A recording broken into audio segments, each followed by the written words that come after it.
ইলিশের লেজ আর বেগুন ভাজা দিয়ে খুব মজার একটা ভর্তা গরম ভাতের সাথে খাইতে যে কি মজা লাগে। আজকে সেটাই তৈরি করতেছিল, কিন্তু জঘন্য রকম একটা ভুল হয়ে গেছে। কি ভুল ছিল সেটা আপনাদেরকে দেখাবো। এই ভর্তাটা কিন্তু আন্ডার এস্টিমেট করবেন না, অনেক মজা হয় এই ভর্তাটা। তো প্রথমে আম্মু করলো কি, মাছ আর বেগুনগুলোকে একসাথে নুন হলুদ মরিচ দিয়ে খুব সুন্দর করে মাখায় নিল, কারণ ভর্তা বানাইতে হইলে এগুলোকে খুব সুন্দর করে ভাইজা নিতে হবে। তো আম্মু ফ্রাই প্যানে তেল বসাই দিয়ে এর মধ্যে প্রথমেই রসুন আর শুকনা মরিচ সুন্দর করে ভেজে নিবে, আর তারপরে কিন্তু ইলিশ মাছ আর বেগুনগুলাকে ভাজবে। রসুনগুলা লাল লাল করে ভেজে নিয়ে তুলে নিল, আর মরিচগুলাকেও কতক্ষণ একদম লাল লাল করে ভেজে নিয়ে তারপরে তুলে নিতেছে। আর এবার দিয়ে দিল আগে ইলিশ মাছ, আর তারপর একে একে বেগুনগুলাও সাজায় দিতেছে, একসাথেই ভাজা হয়ে যাবে। যারা যারা বেগুন ভর্তা খেতে পছন্দ করেন তাদের কাছে কিন্তু এই ইলিশ মাছ আর বেগুন ভাজার যে ভর্তাটা সেটা অনেক বেশি মজা লাগবে। আমি প্রথমেই ভাবতাম যে এটা আম্মু কিভাবে খায়, কাটার একটা অনেক ভয় থেকে যায়, কিন্তু না, আসলে কাটার ভয় থাকে না, সুন্দর করে আম্মু বেছে দেয় আর খেতে এত বেশি মজা লাগে। তো এখানে দেখেন বেগুনগুলা ভালো মতো ভাজা হয়ে গেলে তুলে নিল, আর সাথেই মাছটাও ভাজা হয়ে গেছে, ওইটাও তুলে নিছে। এখন ভর্তা বানানোটা রেডি। প্রথমেই মাছটাকে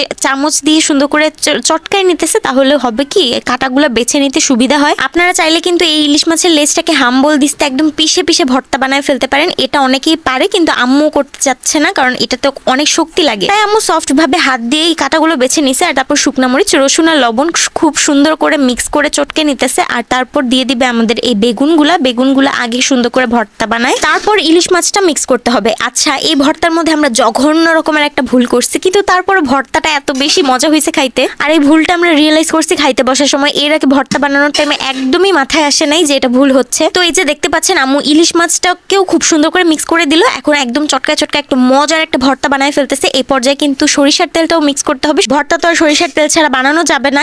এখন আমি বলি কি ভুলটা হচ্ছে, এই যে ভর্তা কিন্তু আমরা বানাই ফেলছি রেডি এই সরিষার তেল মিক্স করার পর, এখন পর্যন্ত আমরা বুঝি নাই কিন্তু মেইন একটা জিনিস যেটা কিনা হচ্ছে পেঁয়াজটাই আমরা ভর্তার মধ্যে দেই নাই। মানে সত্যি আমরা এই প্রথম জীবনে পেঁয়াজ ছাড়া ভর্তা খেয়ে ফেলছি, বুঝিও নাই। পুরাটা ভর্তা আরামে বানায় আমরা ভিডিও টিডিও নিয়ে নিছি। খাইতে বসার সময় আম্মু বলতেছে কি রে, পেঁয়াজের টেস্ট পাই না, পেঁয়াজ দেওয়া হয় নাই। আমি তখন খেয়েও ফেলতেছি, আমার কাছে তেমন একটা খারাপও লাগে না, আমার কাছে তো অনেক ভালোই লাগতেছিল ভর্তাটা। ইলিশেরও একটা ফ্লেভার আসতেছে, আর বেগুন ভর্তা আমার অনেক ফেভারিট। গরম গরম ভাতের সাথে ভর্তাটা যে কি মজা লাগতেছিল, আমি বুঝিও নাই যে পেঁয়াজ লাগবে না কি লাগবে, আমার কাছে অনেক মজা লাগতেছিল ভর্তাটা। পরে আম্মুর বলাতে আমি বুঝছি আর কি, এর আগে আমিও বুঝতাম না। সে যাই হোক, ভর্তাটা কিন্তু অল ওভার অনেক মজা ছিল। আমার খাওয়া শেষ, এখন আমি চললাম।